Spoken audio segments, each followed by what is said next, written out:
Bienvenidos al programa. Y por favor, cuéntenme dónde están viendo este video. Dejen su opinión en los comentarios. La primera vez que vi el titular, algo en mi cabeza se negó a aceptarlo. No era una advertencia. No era una revisión de relaciones. No era un gesto diplomático. Era una puerta cerrándose, sin ceremonia. Mali y Burkina Faso restringían la entrada a ciudadanos estadounidenses. Y lo más inquietante no fue el anuncio en sí, fue el silencio alrededor. Cero dramatismo, cero discursos largos, cero excusas, solo una regla aplicada como un sello frío sobre el papel. Porque en el fondo, esta historia no trata de turismo. Trata de un sistema invisible que clasifica a los seres humanos con una lógica simple y brutal. ¿Quién puede moverse normalmente y quién debe justificar su existencia con documentos, entrevistas y sospechas? Trata de cómo la palabra seguridad puede convertirse en una forma elegante de jerarquía. Y trata de lo que ocurre cuando esa jerarquía se mira por fin en un espejo y no le gusta lo que ve. Quédate hasta el final. Esto no es solo un titular, es un punto de inflexión. Suscríbete y acompáñanos, porque lo que viene puede cambiar la forma en que entendemos el poder. Y aquí está el giro que casi nadie vio venir. Esto no empezó en África. Empezó en los pasillos silenciosos donde se redactan las reglas. Y el mundo, sin darse cuenta, aprende a obedecerlas. Empezó como empiezan muchas cosas que cambian el mundo. Sin ruido. No con sirenas, ni con discursos emocionados, ni con cámaras siguiendo a una comitiva. Empezó con una página oficial, con un texto largo, con frases que parecen inofensivas porque suenan a trámite. Pero en los sistemas de poder, el trámite es a veces el martillo más pesado. Cae sin gritar, y cuando te das cuenta, ya ha dejado marca. El 16 de diciembre de 2025, la Casa Blanca publicó la Proclamación Presidencial 10.998, titulada Restringir y limitar la entrada de nacionales extranjeros para proteger la seguridad de los Estados Unidos. Es un texto con tono clínico, casi como si estuviera describiendo una máquina. Y en cierto sentido, eso es lo que describe, una máquina de clasificación. Porque el detalle crucial no está en la retórica, está en el mecanismo. La proclamación fija una hora exacta de entrada en vigor. A las 12:01 de la madrugada, hora estándar del este, del 1 de enero de 2026. En ese instante, la norma no pregunta por tu historia personal. No pregunta por tus intenciones individuales. No pregunta por tu carácter. Pregunta por dos condiciones frías, binarias, como dos sellos que se miran entre sí. Primero, estar fuera de Estados Unidos. Segundo, no tener un visado válido. La propia proclamación deja claro que su aplicación depende de ese «y» que casi nadie lee con atención. Se aplica a quienes, en la fecha efectiva, están fuera del país y no poseen un visado válido. Ese «y» convierte la frontera en una compuerta con sensores. No es solo una puerta, es un filtro. Y un filtro no discute contigo. Te deja pasar o te devuelve al margen. Luego vienen las excepciones. No son románticas, no son humanas, son categorías. La norma contempla exenciones para grupos como residentes permanentes legales, ciertos nacionales con doble ciudadanía que viajan con pasaporte no afectado, y determinadas clases diplomáticas u oficiales, entre otras. También prevé decisiones caso por interés nacional. Una frase que suena amplia, pero que en la práctica puede ser la diferencia entre abrir una rendija para uno y mantener el portón cerrado para 100. Y hay otro punto que revela cómo funciona el poder cuando se escribe con tinta administrativa. La proclamación establece que los visados emitidos antes de la fecha efectiva no deben ser revocados únicamente por esta medida. A primera vista suena tranquilizador, pero su sombra es evidente. Si ya tenías el sello correcto, quizá cruzas. Si no lo tenías, el mundo se vuelve más pesado. La vida se vuelve más pesada. Como una carretera que de pronto se llena de peajes solo para ciertos coches. Ahí está la esencia. El movimiento deja de ser un derecho práctico y se convierte en un privilegio condicionado. No importa lo que hiciste, importa lo que tu documento hace que otros supongan de ti. La proclamación fue recogida también en los registros oficiales del gobierno estadounidense, el tipo de lugar donde el poder se vuelve permanente porque queda archivado como normalidad estatal. Y el Departamento de Estado publicó orientación adicional explicando la implementación, enmarcándola como un conjunto de suspensiones totales o parciales de entrada y emisión de visados para ciertos países y documentos de viaje. Hasta aquí podría parecer otro episodio más de la política migratoria contemporánea. Estados Unidos ajusta su filtro y el resto del mundo lo asimila. Pero entonces, ocurrió lo que convirtió el tema en algo distinto, algo más profundo, algo que no se mide en llegadas de vuelos, sino en jerarquía. El 31 de diciembre de 2025, Mali y Burkina Faso anunciaron medidas recíprocas contra ciudadanos estadounidenses, apelando explícitamente al principio de reciprocidad. Reciprocidad. Una palabra que en diplomacia suena técnica, pero en la psicología del poder suena como un espejo colocado en medio del pasillo. Y aquí conviene ser precisos. Los reportes describen estas acciones como prohibiciones o restricciones recíprocas. El grado exacto, si se trata de suspensión de visados, restricción de entrada, o ambos según categoría, debe apoyarse en los comunicados oficiales de cada país. Burkina Faso y el de Mali, con el detalle operativo exacto y posibles excepciones. Aún así, el significado estratégico es nítido, porque en términos materiales, el golpe es pequeño. Pero el golpe simbólico es enorme. Por un instante, el pasaporte estadounidense, acostumbrado a caminar por el mundo como si el mundo le debiera paso, tropieza con la sensación de ser condicional. Y cuando lo condicional toca a quien vive en la lógica de lo automático, el sistema entero queda expuesto. Es como cuando una carretera siempre asfaltada se rompe de repente y aparece la tierra. La gente descubre que lo que parecía eterno era solo mantenimiento, que lo que parecía naturaleza era diseño, y el diseño, por definición, puede copiarse, puede invertirse, puede reescribirse. Por eso esta cronología importa. No es una secuencia de fechas, es una secuencia de señales. Un texto en Washington define un filtro. Un archivo oficial lo vuelve normal. Y dos estados africanos devuelven el gesto con una palabra: reciprocidad. Y cuando el gesto vuelve, ya no estamos hablando de turismo, estamos hablando de estatus, de dignidad, de quién tiene derecho a poner condiciones y quién solo estaba acostumbrado a recibirlas. Y ahora viene la parte más inquietante. La reacción no se mide en aeropuertos, sino en emociones.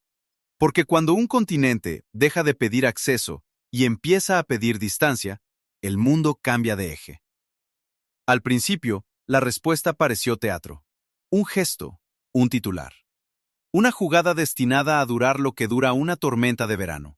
Intensa, ruidosa y rápida. Porque si lo miras solo con la calculadora del impacto material, no parece gran cosa. No hay multitudes de estadounidenses haciendo cola para entrar en Bamako u Ouagadougou cada mañana. No hay una avalancha turística que se detenga de golpe. No hay un puente económico gigantesco que se derrumbe en directo. Y precisamente por eso, el momento es tan importante. Cuando el daño práctico es pequeño, pero el efecto simbólico es enorme, ya no estás mirando política migratoria, estás mirando poder. Y el poder, antes de ser militar o financiero, suele ser psicológico. Lo raro no fue que hubiese una regla. Lo raro fue la ausencia de drama, la falta de ansiedad, la falta de súplica, la falta del guión habitual, donde el país señalado corre a demostrar que merece ser tratado como normal. En el relato del video rival, lo que aparece es algo distinto, una calma que se parece demasiado a la satisfacción. ¿Satisfacción por qué? Porque durante décadas, las prohibiciones, las restricciones, los filtros han sido algo normal, siempre y cuando fluyeran en una sola dirección. Cuando la puerta se cierra desde el norte hacia el sur, se llama seguridad. Cuando se cierra desde el sur hacia el norte, se llama escándalo. Ahí está la clave. La misma acción cambia de nombre según quien la haga. Y esa diferencia de nombres es, en sí misma, una jerarquía. Lo que Mali y Burkina Faso hicieron, en el marco narrativo del rival, no fue un discurso moral, no fue una conferencia sobre justicia, no fue una carta larga apelando a la historia. Fue una imitación administrativa. Copiar el mecanismo y devolverlo como un espejo. Un espejo frío, sin poesía. Un espejo que no discute, no explica, no consuela. Porque un espejo no te acusa, solo te muestra. Y cuando el espejo se levanta frente a un símbolo tan cargado como el pasaporte estadounidense, algo se rompe por dentro. No necesariamente una ley, no necesariamente una relación diplomática.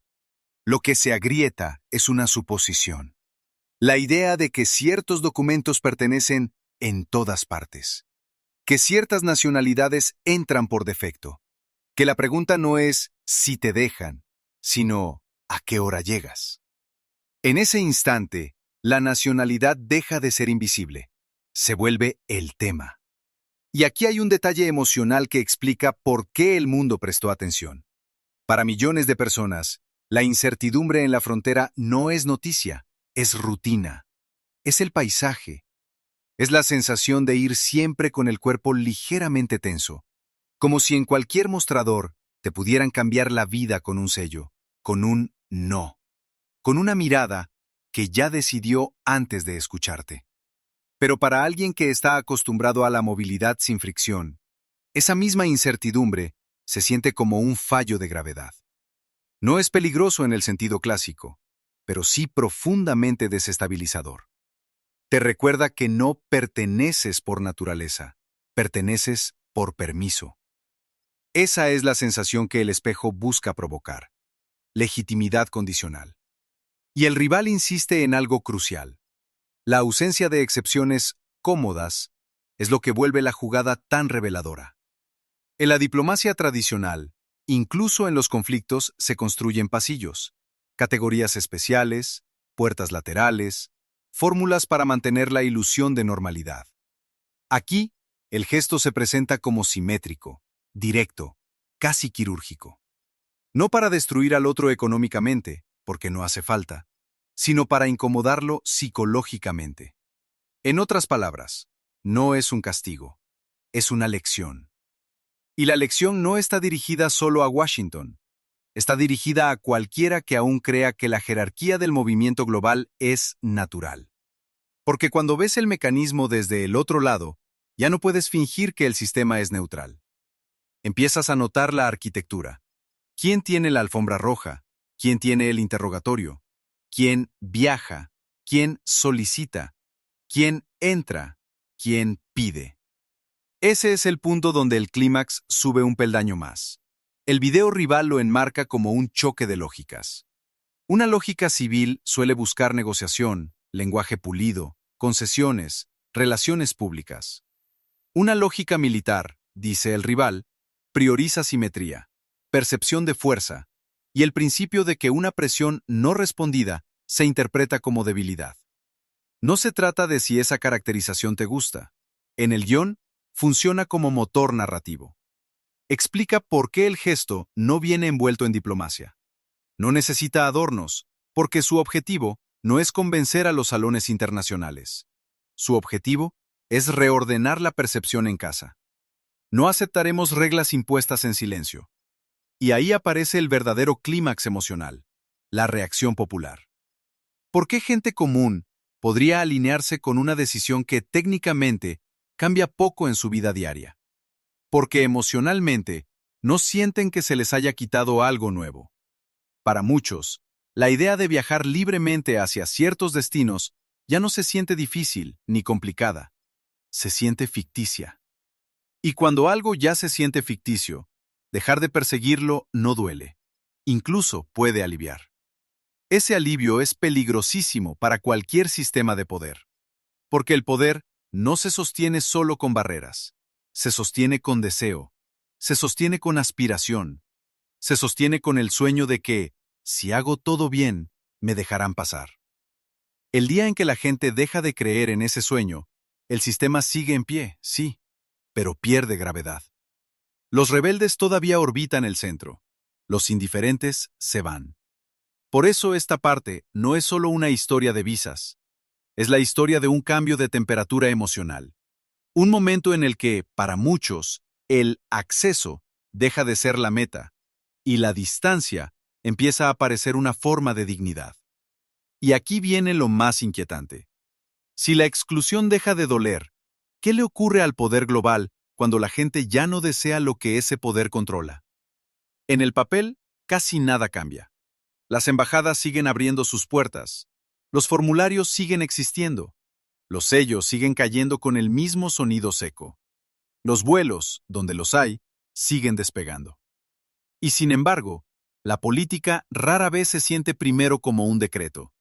Se siente como fricción, como retraso, como humillación silenciosa, como un muro invisible que te obliga a demostrar tu inocencia antes de dar el primer paso. Porque moverse no es un lujo narrativo. Es vida real. Es estudiar. Es tratarse en un hospital. Es firmar un contrato. Es asistir a un funeral. Es ver a un hijo, a una madre, a un padre. Y cuando un sistema global decide que tu nacionalidad es por defecto una variable de riesgo, el impacto no ocurre solo en el aeropuerto. Ocurre en los hogares, en los planes, en la economía cotidiana de las familias. La consecuencia más profunda es la más difícil de fotografiar: la compresión del futuro. Cuando la movilidad se vuelve condicional, los sueños se vuelven pequeños para sobrevivir. Un estudiante deja de planear un intercambio y empieza a planear una renuncia. Un emprendedor deja de buscar alianzas y empieza a buscar puertas laterales. Una familia deja de imaginar reencuentros y empieza a ensayar despedidas. Y lo peor no es el no. Lo peor es el mensaje que se pega al no, como polvo en la piel. No te creemos antes de escucharte. En muchos lugares, la experiencia del visado ya se vive como una especie de juicio rápido. Meses recolectando documentos, pruebas de fondos, cartas, certificados, tasas que equivalen a semanas o meses de ingreso, viajes largos para llegar a la entrevista, unos minutos detrás de un vidrio, 5 preguntas, una decisión que cae sin explicación, sin apelación, sin retroalimentación, solo el silencio burocrático. Y cuando el silencio se repite, deja de sentirse como un accidente. Empieza a sentirse como diseño.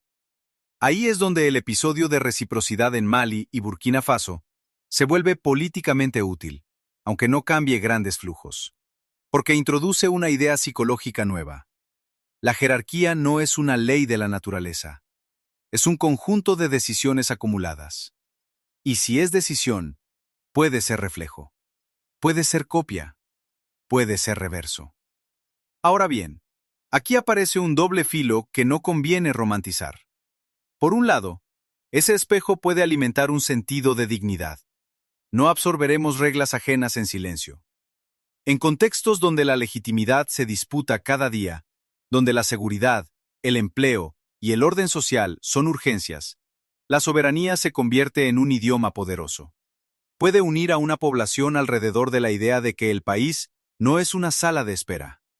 Pero por otro lado, el simbolismo no llena una mesa. Un gesto puede elevar el orgullo. No construye por sí solo escuelas, carreteras, energía estable, hospitales abastecidos o mercados que funcionen sin miedo. Y si la política se queda solo en postura, la gente termina pagando el costo. No en titulares, sino en oportunidades que se evaporan lentamente. Porque incluso cuando el impacto material inicial es pequeño, la incertidumbre es contagiosa. La incertidumbre enfría el intercambio académico, retrasa visitas técnicas, desanima delegaciones empresariales, complica el trabajo de organizaciones humanitarias, reduce la densidad de conexiones que a largo plazo también son desarrollo. Y aún así, y aquí está el giro más interesante, una parte de la sociedad puede responder no con desesperación, sino con desapego. Porque cuando el acceso deja de sentirse real, la negación deja de doler. Y cuando deja de doler, ocurre algo que sí cambia el tablero. La gente deja de orbitarnos alrededor de esa puerta. Empieza a mirar hacia otro lado, hacia el comercio regional, hacia proyectos locales, hacia trabajo digital que cruza fronteras sin pedir permiso a un mostrador, hacia la idea de que el éxito no es escapar, sino construir. No es una fantasía, es una adaptación psicológica. Y esa adaptación tiene consecuencias políticas. Si una generación deja de medir su valor por la aprobación de un sistema externo, entonces el sistema pierde su poder más importante, el poder de definir qué vale la pena desear. En Burkina Faso, estas tensiones se vuelven un debate público sobre agencia y orgullo. Y por eso, ciertos nombres aparecen como símbolos en la conversación nacional, incluso cuando el problema es estructural. En ese clima, Ibrahim Traoré se menciona a menudo como emblema de una voluntad de ruptura. Para algunos inspiración, para otros preocupación. Pero en cualquier caso, su centralidad revela algo. Una población hambrienta de señales de control sobre su destino. La pregunta entonces, no es solo si estas medidas funcionan. La pregunta es, ¿qué despiertan? ¿Despiertan una política de resultados, infraestructura, seguridad, empleo, comercio, o solo una política de espejos? Y aquí quiero que tú lo respondas, de verdad, no como consigna, sino como reflexión. Cuando un sistema deja de sentirse justo, ¿la gente lucha más por entrar o deja de creer, se desprende y construye otro horizonte? Porque si el cambio más grande ocurre en la mente, sus efectos no se verán primero en un aeropuerto. Se verán en decisiones. Dónde estudiar, dónde invertir, con quién comerciar, qué futuro merece que te quedes. Y si ese desapego se está extendiendo, entonces la próxima batalla no será por visados, sino por rutas. Rutas de comercio, de alianzas regionales y de un futuro que no pida permiso para existir. Si ampliamos el plano, esta historia deja de ser un asunto de visados. Se convierte en una pregunta sobre quién tiene el derecho de definir lo normal.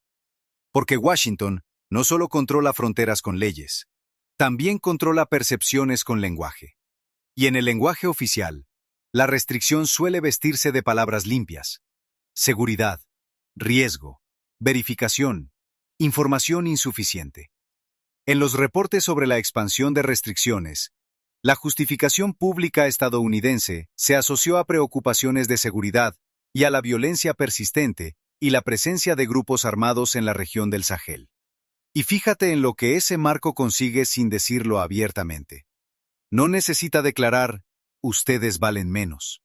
Solo necesita insinuar, no podemos estar seguros. La incertidumbre se vuelve política. La política se vuelve jerarquía. Luego llega la respuesta desde el Sahel, con un término que suena técnico, pero funciona como un golpe psicológico. Reciprocidad. No un manifiesto moral, no un ruego, no una mesa de negociación eterna. Un espejo administrativo, anunciado por las cancillerías como un principio. Si se aplican restricciones a nuestros ciudadanos, se aplicarán medidas equivalentes a los suyos. En el tablero internacional, ese espejo aterriza en 3 arenas al mismo tiempo. Primero, la arena regional. Mali y el país burkinés se han ido alejando del bloque regional de África Occidental, ECOWAS, y la medida aparece dentro de ese clima de distanciamiento político. En ese contexto, una decisión migratoria no es solo una regla de entrada, es una señal de postura, una forma de decir, no absorbemos en silencio. Segundo, la arena jurídico-administrativa. Lo explosivo aquí es que nadie necesitó tanques para mover la aguja. Bastaron comunicados, categorías y un principio de espejo. La Library of Congress recoge que ambos gobiernos anunciaron restricciones de entrada y visados para ciudadanos estadounidenses, explicitando la lógica de reciprocidad. Es el poder convertido en rutina. No drama, no espectáculo, solo el peso frío del procedimiento. Tercero, la arena mediática y simbólica. La noticia viajó tan lejos porque rompió un supuesto profundo. Algunos pasaportes están acostumbrados a pertenecer en cualquier parte. Cuando ese supuesto se tambalea, even si solo es por la posibilidad, el sistema se vuelve visible como diseño, no como destino. Y una vez que el diseño se ve, se discute, se copia, se invierte, se reescribe. Por eso, el gran riesgo para Washington no es el número de viajeros afectados. Es la lección involuntaria, que las reglas pueden reflejarse, que la autoridad puede perder su invisibilidad, que el mundo puede empezar a hablar el mismo idioma burocrático de Estados Unidos, de vuelta a Estados Unidos. Ahora bien, hay un hueco importante que no debemos rellenar con suposiciones. No tenemos, en el transcript del rival, reacciones oficiales verificadas de la Unión Africana, de ECOWAS como institución, de la Unión Europea, o del Departamento de Estado en forma de comunicado específico sobre la reciprocidad. Si quieres incluir esas voces, hay que citarlas con documentos concretos. Porque lo que viene después no se decidirá solo en embajadas. Se decidirá en rutas de comercio, de alianzas regionales y de una generación que aprende, por primera vez, a no pedir permiso para imaginar su futuro. Aquí está la paradoja de este momento. Una prohibición puede anularse con una firma, pero el cambio psicológico que provoca, ese no vuelve atrás tan fácil. Si lo de Mali y Burkina Faso se queda en un gesto de reciprocidad pasajero, el mundo volverá a su rutina. Los titulares se apagan, las páginas oficiales se actualizan, y todos actúan como si nada hubiese ocurrido. Pero si la lección permanece, si la gente interioriza que la jerarquía de la movilidad no es destino, sino diseño, entonces las consecuencias se moverán hacia otro terreno. Planes de vida, decisiones económicas, Identidad colectiva. Entonces, ¿qué puede pasar ahora? Primero, hay riesgos reales. Un ciclo de medida y contramedida puede endurecer el ambiente. No hace falta que afecte a millones para generar un efecto frío. La incertidumbre se convierte en clima. Y el clima influye en todo. Delegaciones empresariales lo piensan 2 veces. Programas académicos se retrasan. Cooperaciones técnicas pierden ritmo. Organizaciones humanitarias enfrentan más obstáculos. No es un colapso repentino, es una fuga lenta, un goteo constante de oportunidades. También existe el riesgo de que un mensaje de dignidad se lea, desde fuera, como hostilidad.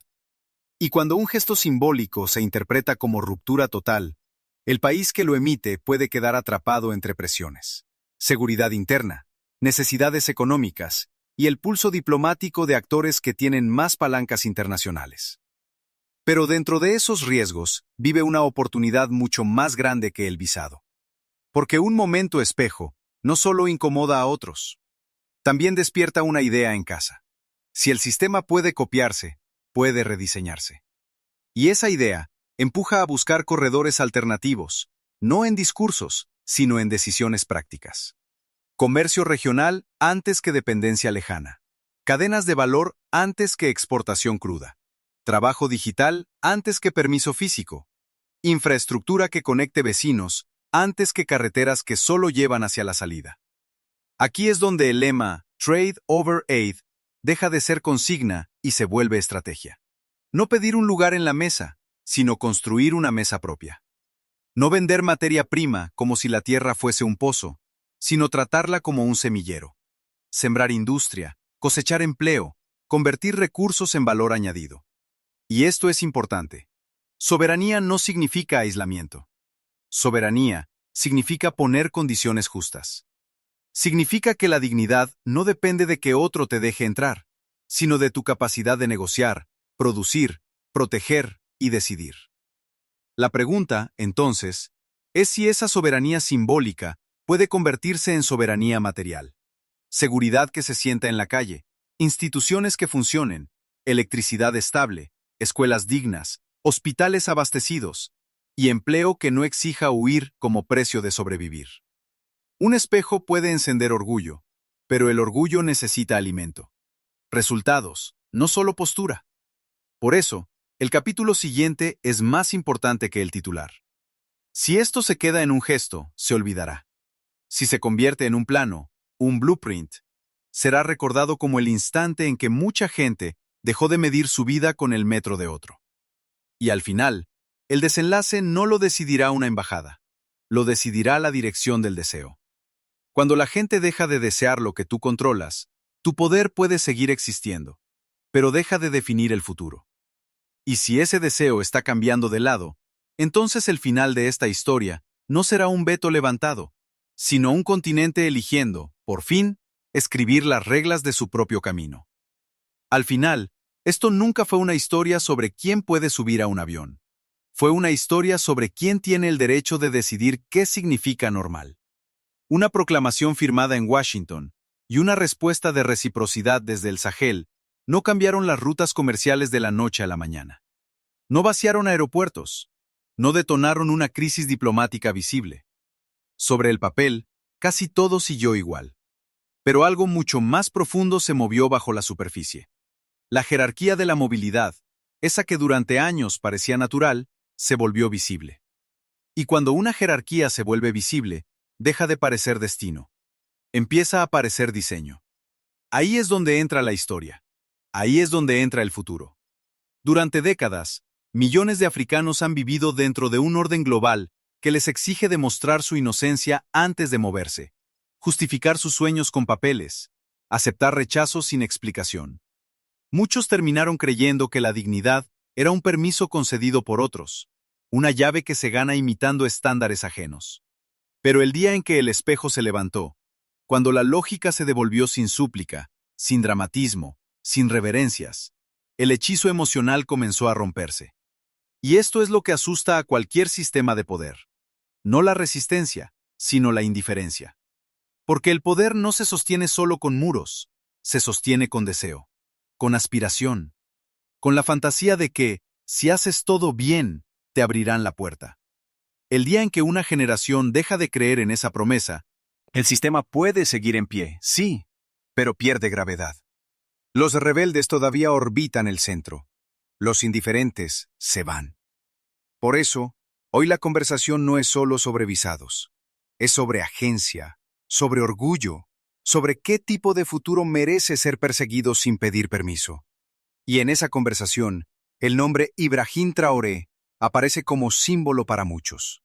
Algunos lo ven como desafío, otros como riesgo, pero su presencia en el debate revela una necesidad más grande que un líder, la necesidad de creer que un país puede sostenerse de pie sin bajar la mirada.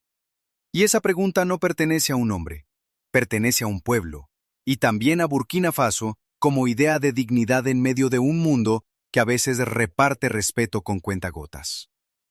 Entonces, aquí va la pregunta final, la que no se responde con consignas, sino con decisiones. Si el sistema global es diseño, si puede copiarse, reflejarse e incluso reescribirse, ¿qué hacemos ahora? ¿Seguimos persiguiendo puertas que se cierran o construimos corredores nuevos, de comercio, de conocimiento, de oportunidades que no exijan humillación como precio de entrada? Si este relato te tocó, no lo dejes morir en silencio. Compártelo, escribe tu opinión abajo y suscríbete, porque la próxima batalla por la soberanía no se librará en titulares, se librará en elecciones cotidianas.